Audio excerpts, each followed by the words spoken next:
Hello, hello, hello. Welcome back to my channel. I am so glad that you're here for our 19th episode. Yay! Oh my goodness. So today, she's gonna kill me for doing this, but I won't say her name, but those who know us will know who I'm talking about. So today I want to talk about the fear of having teenagers and then dating. In the comments, post if you have teenage, and especially I try to get away from that, but teenage girls, right? I don't want to be the parent, because in our community it's almost as if like the parents safeguard the girls and let the boys do whatever they want. I literally was having a conversation with one of my daughter's friends, and she was telling me how when she has a guy friend over, her parents are watching them like a hawk, right? And then when he has a girlfriend, like her brother has a girl over, they're in his room. So I don't want to be that parent. I do not want to be that parent, because I want to be the same way that I'm mindful for my daughters and that I wouldn't want something to happen to my daughters. I don't want to be responsible for something that my son does that alters the life of a young lady, right? But we know traditionally as a society, like, we safeguard the girls a little bit. So I have 2 teenage daughters, and thankfully, one of them is not dating yet. But the other one is. And send help. Send prayers for your girl, because child, it's not easy. All right, so let's dig a little bit right into this. We've talked about how I grew up and how my relationship with my mom has been, and based upon the way that my relationship with my mom has been, I made certain decisions for my life, right? I know a lot of us have said this growing up.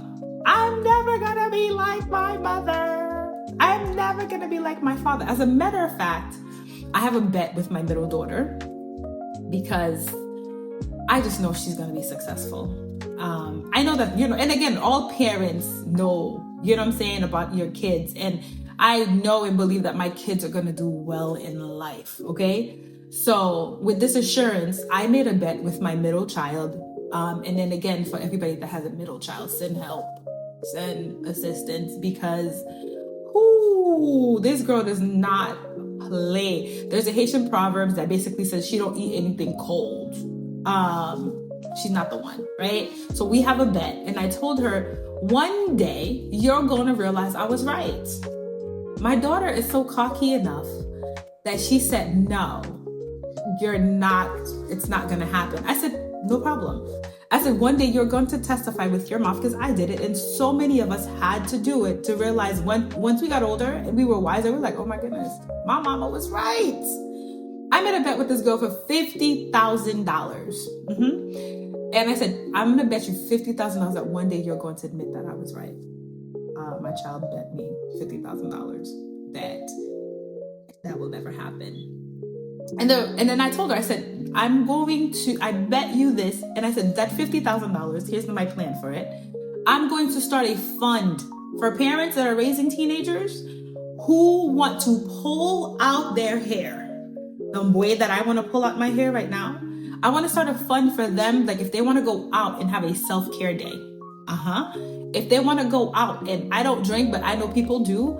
If they want to go out and grab a drink, if they just want to breathe, because raising you is less than pleasant at the moment, I'm going to start that fund in your honor, in your name, and you're going to be the reminder for those parents that it's going to be okay, because this $50,000 that we started this fund with is because you told me that I was right. And so that money is going to be used to help give hope to mothers who are where I am right now, where I want to just shake you. And then when they see like, oh my goodness, this woman's daughter admitted at some point that she was right, that will give them hope. So she took the bet, right? So anyways, they think they know everything and you can't tell them nothing. But growing up, I used to always say, okay, I know the way that my mother's relationship with me was, and if I'm being completely transparent, and I usually try to be very transparent on these episodes, the things my mom didn't want me to do, I just did them anyways, right? I just had boyfriends anyways. I just, went places I shouldn't have gone anyways. Experiences that I should not have had, experiences that I've since regretted, but I did them anyways because, again, when you're a teenager, you think you know better. My mom is antiquated. My mom is old-fashioned. My mom is this. My mom is that. My mom doesn't understand. She doesn't get it. I have a niece who is 19 years old, and she literally calls me a dinosaur. I'm like, ma'am, are you serious right now, right? And so these kids are so out of touch with reality, and they think they got it all figured out. And I was one of those kids, right? And so as an adult, I said, you know what? I don't want these things done behind my back. Because for me as an adult, I don't know if you've ever had one of those moments where you think about you, but instead of you, you're picturing your child. Have you ever done this? I've had moments where I've literally intentionally sat down and walked through my high school experiences. And I mean, honestly, it wasn't like I was a horrible kid, but I definitely did some things that were not permitted in a Haitian household, right? And I'm thinking now, and I'm like, if my kids did these things, I feel like I'd be so heartbroken, right? I would cry, right? I wouldn't be hurt, but it's like, it's a hit as a parent when your kids does certain things. Like, there's certain things we consider to be adult activities, adult behaviors. There's certain things we never want our kids to experience, right? And so sometimes I put myself in my kids' shoes and I'm like, oh my God, right? And so I've made decisions. I'm like, guys, I don't want them dating. Their father certainly does not want them dating. I mean, what father do you know easily just says, okay, you can date, right? But in our household, I'm like, if you're gonna date, Daddy and I needs to be aware, right? We just want to know. Because even in, when I was a kid, again, I was dating, my friends were dating, our parents didn't know. And I'm sure my kids have parents who, this is the way that they've chosen to run their household. And I'm not going to say anything is wrong with that because they've made the choice this way. I've made another choice. I'm sure there are other parents that just don't know. And I am also not naive enough to believe that my daughter's telling me everything, right? Nobody wants to confess all of their dirty deeds to their parents, right? But to a certain degree, I'm like, if you're going to date, I want to be aware. I want to know. We want to meet the boy. We want to be in the know. This doesn't say that they're not going to do anything wrong, right? But at least we know what's going on. We're not caught off guard, right? So our oldest is, she's dating somebody now. And again, send help because she's a junior. And if you're a parent, like you, and again, you can relate. And maybe you were an angel when you were 16. And even if you were 16, we all know, and we're not trying to disregard, disrespect, or disparage or anything like that, but 16-year-old boys, 17-year-old boys, high school boys, how many of us remember, right, what it was like in high school? And it's almost like giving gas and flames to people who don't know what to do with it, don't understand the full consequence of what this means, and it's in their hands. It's like giving car keys to somebody who doesn't know how to drive, right? And if the person doesn't know how to drive, if you were to ever give your child the keys to your car and you know that they don't know how to drive, your biggest worry, first of all, you probably would do it. But if you did, which is, what this kind of equates to, disaster's coming, or disaster can potentially come. It's scary, But it's like, you have to navigate through this, because this is that age where they're beginning to discover their feelings, their emotions, and, you know, and they want to explore, but they don't know everything, right? And so for me, this is a scary space, because I obviously don't want her to make the same mistakes that I made. Can you relate? Right? Can you relate? So how do I deal with that? Because of the decision that I've made, I want to be aware. I want to know. I want to know, because one of the things that always haunted me, and I'll just share the story, the very personal story. When I had my first experience, when I first had my first sexual experience, it's not an experience that I'm proud of. It's not an experience that I love. It's an experience that happened because I wasn't prepared. And I'm not trying to blame my mom. She did the best that she could. But I feel like I got into a situation that I didn't know how to get out of. And that's why that happened when it happened. And that fear kind of stayed with me, because I'm like, if I had known, first of all, how not to get in that situation, but second of all, how to get out of a situation, maybe things would have turned differently. And I don't want my kids to be in a position where they're in a circumstance and they don't want to be in it, but because I was afraid, or because, you know, in the Haitian household, we don't have these conversations. Like, I feel like our generation does, but like my mom didn't have these kind of conversations with me. I have an auntie who literally told her daughter that if you have sex outside of marriage, it's gonna fall off. Ma'am.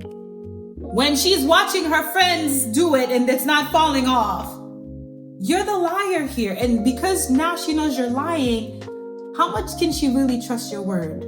Right? So again, growing up with all of these ideas in the back of my mind, I'm like, I know that I'm not gonna get it perfect. I'm not God. So I'm like, okay, guys, I want to know. I want to be aware. I want to prepare you. Why is it that with everything, we are ready to prepare our kids, but then some of these really important conversations we're not having with them? And this is why, for me as a parent, I open these kind of conversations with my children, because when I think about it, the person I want giving them advice is not the next 16-year-old girl or the next 16-year-old guy. And as uncomfortable as it is for me, the Bible gives me the mandate, not their friends, not their teachers, not social media, for God's sakes, to train up the child in the way that they should go. And when they get older, they will not turn from it. I remember I did one commercial that really that had a real impact on me.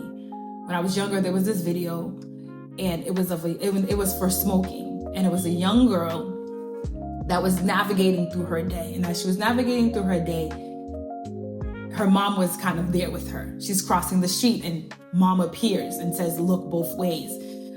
She gets food. I don't remember, it was such a long time ago, so I'll just add whatever. So like, she gets food and mom reminds her to say thank you. And so as she's just navigating through regular day, mom is right there. So she's basically just doing the things that she's been taught to do. She gets in a car with friends. They offer her a cigarette. Mom is not there to tell her what to do, because that's a conversation that mom and her never had. And so now she's unprepared to answer the question, because now she's in front of her friends, right? And if mom had been there or dad had been there and said, okay, guys, the same way mom said, look both ways, this mom taught how to tie the shoes and dad was there. Are we having those tough conversations with our children? The ones that we're really, really scared to have. Would we prefer that these things present to our kids and they have nothing from us? Like when they search their mind, there's no advice from mom and dad. Another thing that God has really helped me to realize is that ultimately, as children, just the same way we want to please our Heavenly Father, and just the same way when we were children, we wanted to make our parents happy, our children want to please us. But are we in somehow, some way failing our kids when we are limiting the amount of conversations that we need to have? I mean, I started having these conversations with my kids when they were like, before they could even think about dating, before they even liked boys, we had those conversations when my kids were like, ew. Because I'm like, I don't know at what stage you are going to need this information. I want you to have it when you're ready. Now, I'm not saying be like me, and again, I don't necessarily tell my daughter it's okay to date, but I say, okay, if you choose and you want to, you like somebody, I want to know. Right? If you find somebody attractive, I want to know. I want to guide you in this process, because even though, here's the thing, they may not always take our advice, but don't you want at least your advice to be in the ring too? Right? When we don't have the conversations with our kids, our advice is not even in the ring. So when they're picking and choosing from, the options of what they can do, ours is not there. And we may never know if they were going to listen to what we said. But if we never even have the conversation, they may not even know that this option is available. It is our responsibility to train them in the way that they should go. So today I want to encourage you. And it might not just be dating. And again, I promise, I know that, I pray just like every other parent that they're going to make the right decisions, that they're going to do the right things. And I have to leave it up to God, but I do know that I have a responsibility to engage. I literally, the other day, I had a conversation with my daughter. She literally put her hand over her ears and she was like, Mom, can this conversation be over? And I was like, no, this conversation cannot and will not be over. We will talk about this, because when you're faced with certain circumstances and situations, I want you to have my voice in your ear. Even if you have other voices in your ear, I want you to have mommy's voice in your ear. I want you to have, and even my husband, right? My husband, at first he was like, I don't give him a boyfriend. And I said to him, he said, I don't give nobody a boyfriend. I don't know what's going on. And I had to have a conversation with him. I'm like, babe, you're a guy. There is information that I know about women. There's information that I know about guys. I said, but the wealth of knowledge when it comes to being a man, that comes from you. The way I can tell my daughters how women think and how women see things, how women operate. That information about the opposite sex, that comes from you. That's first-hand information, first-hand knowledge. Do you want her understanding the way that men operate from a 16-year-old guy? Or do you want to instill the values in her? Again, and then we have the assurance. The Bible says that if we train them in the way that they ought to go, when they get older, they will not turn away from it. But if you're not training because you're scared, if you're not saying anything because you want to stay in this I don't give boyfriend, and then but she's out there dating, she never gets to hear what daddy thinks about this, and she never has something to aspire to because you didn't set the standard for her.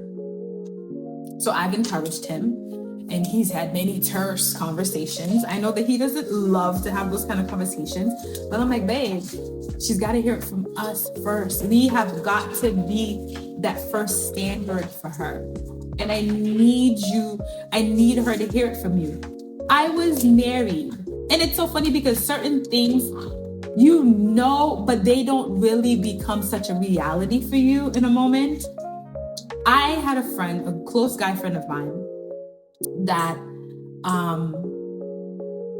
was attracted to a girlfriend of mine, right?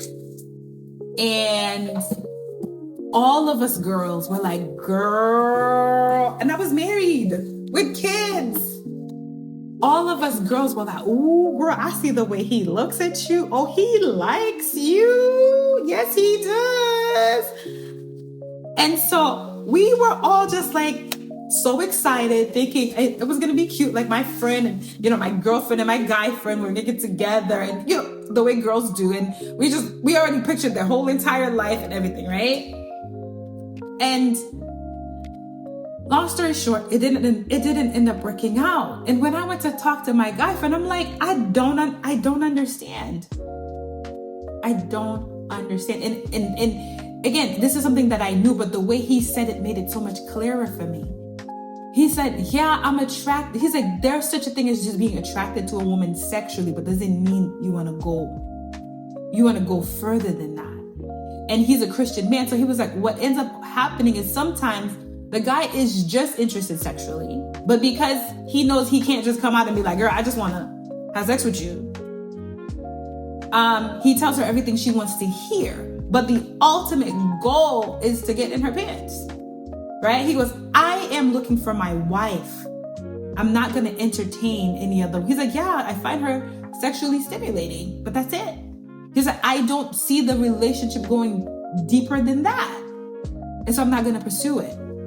But if you are not a man of God who has integrity, who really has the fear of God, a lot of guys and even some girls, like, we're just going to fall prey to our flesh and engage in things that are, not necessarily good for anybody. And so when my friend told me that, I was just like, oh. Again, I knew this to be true, but to hear it the way he said it brought it home for me. So I told my husband, I was like, sir, these are things that our daughters need to hear from you, and things that you need to trade them. So while it is scary for us to know that, she has a boyfriend, right? I think for me, it's even scarier to know that she's navigating through this and there's nothing from me or from my husband in the ring of her mind that she can pick from. So I just want to encourage you as you're navigating through, parenting and how everything can be so scary, to have the scary conversations with your kids. I think this generation, again, is doing better. But for whatever reason, if you're one of those parents on there that haven't had those conversations, have them. Go in. I won't go into details here, but I literally go in with my kids about, how their body will react to certain things. And again, whenever I have those conversations, they're like, oh my God, Mom. But I'm like, no, I want you to be prepared, because when it happens, I want you to remember.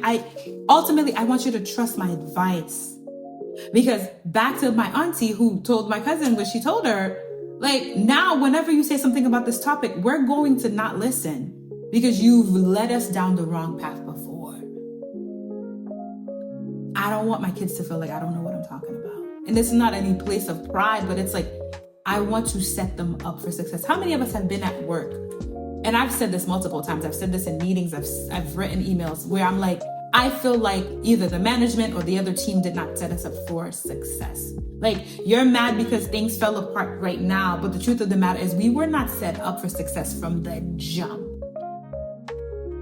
So are we setting up our children for success? Are we having those conversations? And then may I just urge us not to be the parents who let the boys do whatever they want. Like my son, he's only 9. So, thankfully he had a little crush, but he hasn't been crushing on anybody lately.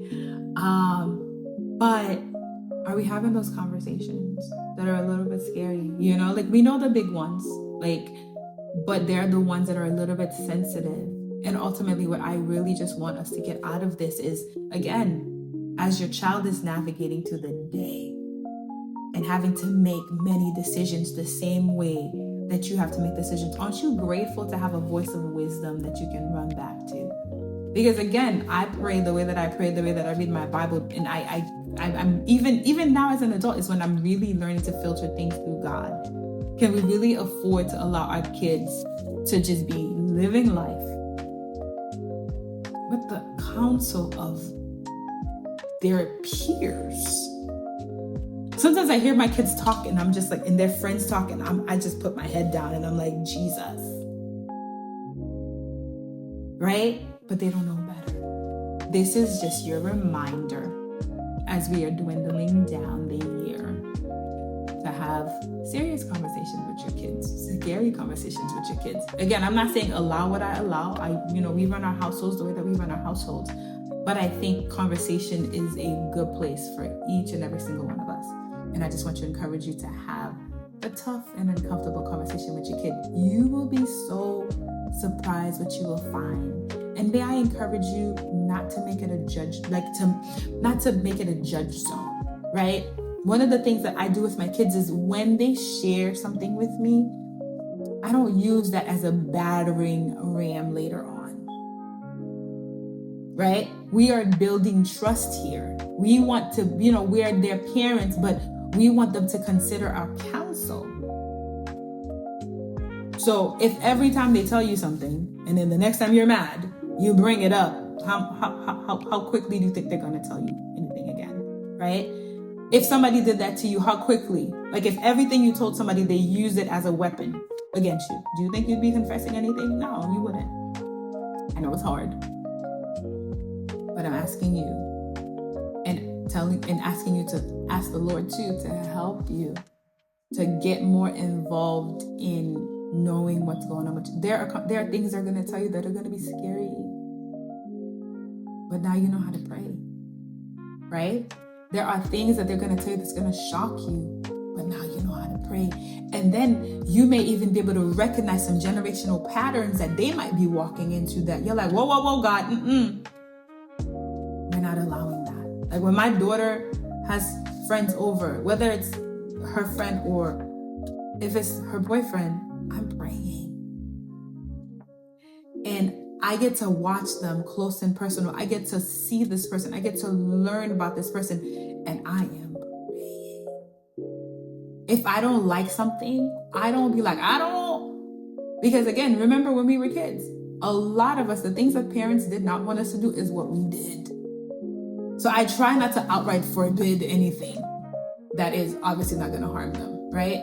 Like the stuff that I'm not the parent that you're going to come to tell you to be like, and you need to buy me alcohol. Like I'm not that parent. I'm not the parent that you're going to come and tell you. No, I'm not that parent. However, there are things I'm like, okay, we're gonna train. Train doesn't mean we do it for them. We train them in the way that they should go. We train them how to be a wife. We train them how to live life. They're going to go to college. They're going to have their own apartment. And we want our counsel to be part of the counsel that they have access to when they're making decisions. I pray that this episode blessed you. Again, send helps in prayer, because even though I'm okay, my husband, is okay with their beautiful, beautiful young daughter dating. My husband is not okay. So send prayers. But if this episode blessed you, please subscribe, but more than anything, have that conversation. Have that conversation and let me know how it goes. DM me. Let me know. I'll talk to you soon. Have a